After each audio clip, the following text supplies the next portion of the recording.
SPM தேர்வில் 10A மற்றும் அதற்கும் கூடுதலான A பெற்ற மாணவர்களை விட எடுக்கின்ற அனைத்து பாடங்களிலும் A பெற்ற மாணவர்களை கல்வி அமைச்சு மெட்ரிகுலேஷனுக்கு தேர்வு செய்ய வேண்டுமென கல்வி அமைச்சை செனட்டர் டாக்டர் லிங்கேஸ்வரன் அருணாச்சலம் கேட்டுக் கொண்டுள்ளார். பல பள்ளிகள் தங்களது மாணவர்கள் கூடுதல் பாடங்களை எடுப்பதற்கு அனுமதிப்பதில்லை. அந்த பாடங்களை போதித்து தருவதற்கு ஆசிரியர்கள் கிடைக்காததே இதற்கான காரணமாகும். இந்த ஆண்டு 5ஆம் படிவத்தைச் சேர்ந்த நடப்பு மாணவர்கள் கூடுதல் பாடங்களை SPM தேர்வுக்கு எடுக்க முடியாமல் இருக்கின்றனர். எனவே இந்த விவகாரத்தை பிரதமர் டத்துஸ்ரீ அன்வார் இப்ராஹிமும் கல்வி அமைச்சர் ஃபட்லினா சீடிக்கும் கவனத்தில் எடுத்துக்கொள்ள வேண்டும் என லிங்கேஸ்வரன் கேட்டுக்கொண்டார். அனைத்து இன மாணவர்களுக்கும் நியாயமான வகையில் கொள்கைகள் இருக்க வேண்டும் என்றும் அவர் வலியுறுத்தினார். 2024ஆம் ஆண்டுக்கான கல்வி அமைச்சின் மெட்ரிகுலேஷன் திட்டத்தில் இன மற்றும் துறை ரீதியில் எத்தனை மாணவர்கள் தேர்வு செய்யப்பட்டுள்ளனர் என வாய்மொழி ரீதியாக மேலவையில் லிங்கேஸ்வரன் கேள்வி எழுப்பியிருந்தார். 2024-2025ஆம் ஆண்டுக்கான மெட்ரிகுலேஷனுக்கு 6605 இந்திய மாணவர்கள் மனு செய்ததாகவும் அவர்களில் 1357 மாணவர்கள் அறிவியல், பொறியியல் மற்றும் கணக்கியல் துறையில் தேர்வு செய்யப்பட்டுள்ளதாக ஃபட்லினா தெரிவித்திருந்தார். முதல் முறையாக விண்ணப்பம் செய்தவர்கள் மற்றும் இரண்டாவது முறையாக மேல்முறையீட்டின் மூலம் இந்த மாணவர்கள் தேர்வு செய்யப்பட்டுள்ளனர். இவர்களில் SPM தேர்வில் 10A மற்றும் அதற்கு கூடுதலான A பெற்ற மாணவர்களும் அடங்குவர் என அவர் சுட்டிக்காட்டினார். மின் இணைப்பு முறையில் ஏற்பட்ட கோளாறு காரணமாக சிர்டாங் சுல்தான் இட்ரிஸ் ஷா மருத்துவமனையின் இருதய அறுவை சிகிச்சை மையத்தின் செயல்பாடு ஜூலை 22ஆம் தேதி முதல் தற்காலிகமாக மூடப்பட்டுள்ளது. நோயாளிகள் எவரும் சிரமத்திற்கு உள்ளாகுவதை தவிர்க்கும் நோக்கத்தில் இந்த நடவடிக்கை எடுக்கப்பட்டுள்ளதாக ஸ்லாங்கூர் மாநில சுகாதாரத்துறையின் இயக்குநர் டாக்டர் உம்மி கால்தோம் சம்சூரின் தெரிவித்தார். அந்த மின் இணைப்பு முறையின் கோளாறை சரி செய்வதற்காக பொதுப்பணித்துறை கண்காணிப்பதோடு குத்தகையாளர் பரிசோதனை நடவடிக்கையில் தற்போது ஈடுபட்டு வருவதாக அவர் கூறினார். இருதய அறுவை சிகிச்சை மையத்தின் நடவடிக்கை தொடர்ந்து செயல்படுவதை உறுதிப்படுத்துவதற்காக தனது இருதய அறுவை சிகிச்சை நடவடிக்கையை பிரதான கட்டிடத்தில் உள்ள 2 அறுவை சிகிச்சை மண்டபத்திற்கு சுல்தான் இட்ரிஸ் ஷா இருதய அறுவை சிகிச்சை மையம் மாற்றியுள்ளதோடு அந்த இடம் 24 மணி நேரமும் செயல்படும். மேலும் இருதய அறுவை சிகிச்சைக்கு நோயாளிகள் காத்திருக்கும் கால அவகாசத்தை குறைப்பதற்காக ஜூலை 18ஆம் தேதியிலிருந்து இருதய நோயாளிகளுக்கான வசதியை புரோடெக் ஹெல்த் கார்ப்பரேஷன் தனியார் மருத்துவ பகுதிக்கு மாற்றியிருப்பதாகவும் உம்மி கால்தோம் வெளியிட்ட அறிக்கையில் தெரிவித்தார். கோலாலம்பூர் புக்கிட் ஜாலில் தேசிய விளையாட்டரங்கில் ஸ்டார் பிளானட் ஏற்பாட்டில் நேற்றிரவு நடைபெற்ற இசைப்புயல் AR ரஹ்மான் இசை நிகழ்ச்சியில் பிரதமர் டத்துஸ்ரீ அன்வார் இப்ராஹிம், தொழில் முனைவர் மேம்பாடு கூட்டுறவுத்துறை துணை அமைச்சர் டத்து ரமணன் ராமகிருஷ்ணன், பர்னாமா செய்தி ஆசிரியர் அருள்ராஜ் துரைராஜ் உட்பட சுமார் 35,000 ரசிகர்கள் திரண்டனர். இந்த நிகழ்ச்சியில் 1990ஆம் ஆண்டுகளில் புகழ்பெற்ற பல பாடல்களை AR ரஹ்மான் மற்றும் இதர பாடகர்கள் பாடி ரசிகர்களை மகிழ்வித்தனர். இந்த இசை நிகழ்ச்சி நேற்றிரவு மணி 8:25 அளவில் தொடங்கியது. இசையமைப்பாளர், பாடகர் மற்றும் பாடல் இயற்றுபவர் என்ற பன்முக ஆற்றலை கொண்ட ரஹ்மான் ஸ்லம்டாக் மில்லியனர் என்ற திரைப்படத்தில் இடம்பெற்ற தமது பிரபலமான ஜெய்ஹோ பாடலையும் பாடினார். பிரதமர் அன்வார் இப்ராஹிம் பழகுவதற்கு எளிய மனிதர் என இந்த நிகழ்ச்சியில் AR ரஹ்மான் வர்ணித்தார். இந்த இசை நிகழ்ச்சியில் பிரபலமான தமிழ் பாடல்களுடன் ஹிந்தி பாடல்களும் இடம்பெற்றன. காதலன், திருடா திருடி மற்றும் முத்து ஆகிய திரைப்படங்களில் இடம்பெற்ற பாடல்களை பிரபல பாடகர் மனோ பாடினார். அவருடன் பாடகர் ஸ்ரீனிவாஸ், பாடகி ஸ்வேதா மோகன் ஆகியோரும் பல பாடல்களை பாடி அரங்கில் கூடியிருந்த ரசிகர்களை மகிழ்வித்தனர். ஸ்கார்பி நீர்மூழ்கி கப்பல் கொள்முதல் தொடர்பில் ஒரு நிறுவனத்தின் உரிமையாளர் ஒருவர் உட்பட 4 தனிப்பட்ட நபர்களிடம் மலேசிய ஊழல் தடுப்பு ஆணையமான MACC அடுத்த வாரம் வாக்குமூலம் பதிவு செய்யவிருக்கிறது.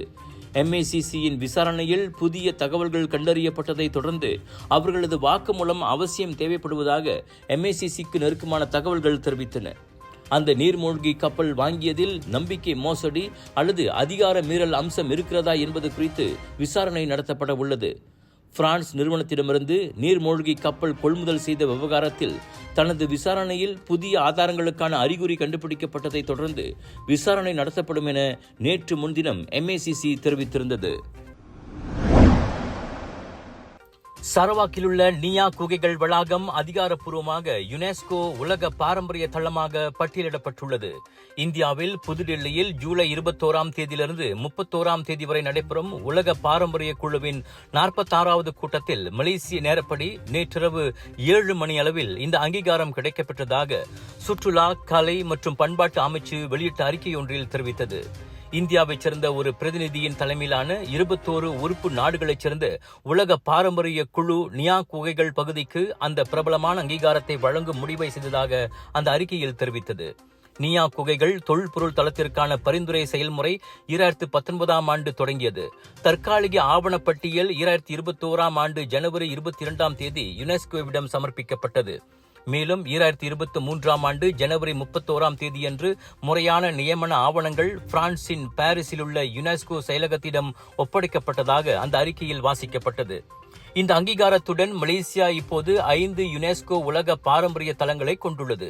குனோங் முலு தேசிய பூங்கா மற்றும் கினாபாலு பூங்கா, மலாக்கா நீரிணையின் வரலாற்று நகரங்கள், ஜார்ஜ் டவுன் வரலாற்று நகரங்கள் மற்றும் லெங்கோங் பள்ளத்தாக்கின் தொல்பொருள் பாரம்பரியம் ஆகியவையும் அவற்றில் அடங்கும்.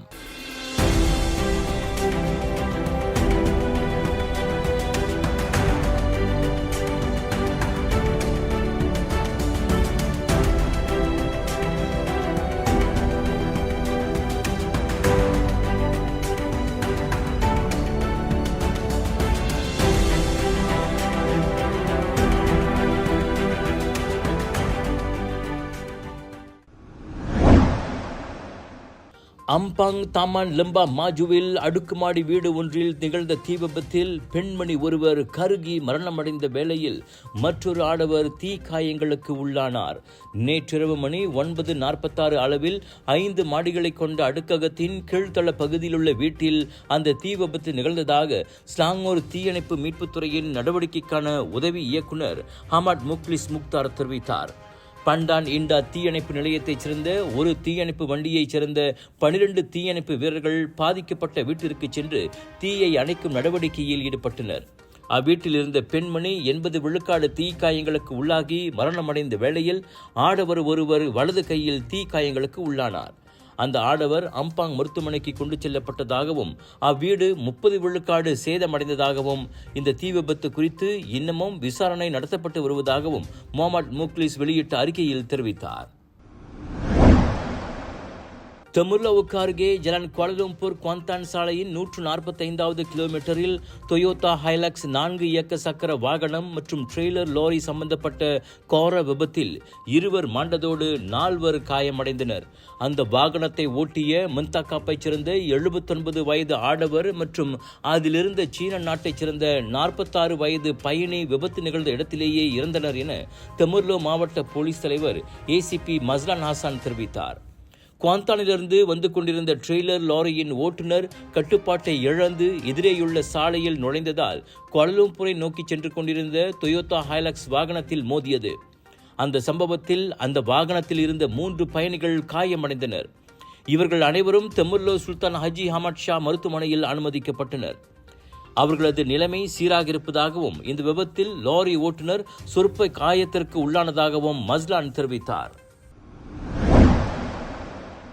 பிலிப்பீன்ஸிற்கு 2400 கிலோகிராம் நெத்திலி கடத்த முயன்ற படகு ஓட்டுநரை மலேசிய கடல் அமலாக்க நிறுவன அதிகாரிகள் கைது செய்தனர். சபாவில் புலா புர்ஹாலா கடல் வழியாக உலர்ந்த நெத்திலிகளை கடத்த முயன்ற போது அந்த ஆடவன் பிடிபட்டான். புலா புர்ஹாலாவிலிருந்து 1.5 கடல் மைலுக்கு அப்பால் சந்தேகத்திற்குரிய வகையில் ஒரு படகு காணப்பட்டதை தொடர்ந்து அதில் பரிசோதனை செய்த போது 30 சாக்கு மூட்டைகளில் இருந்த நெத்திலிகள் பறிமுதல் செய்யப்பட்டன. மலேசியாவின் நிரந்தர வசிப்பிட அடையாள கார்டு வைத்திருந்த அந்த படகு ஓட்டுநர் கைது செய்யப்பட்டதாக சண்டகான் கடல் மண்டல இயக்குநர் முகமது சுஹைரி ஹுசேன் தெரிவித்தார். அந்த நெத்திலிகள் 29,000 ரிங்கிட்டிற்கும் மேலான மதிப்பை கொண்டிருந்ததாகவும் 1967ஆம் ஆண்டின் சுங்க சட்டத்தின் கீழ் நெத்திலியை கடத்த முயன்ற குற்றம் தொடர்பில் விசாரணை நடத்தப்பட்டு வருவதாகவும் அவர் வெளியிட்ட அறிக்கையில் குறிப்பிட்டார்.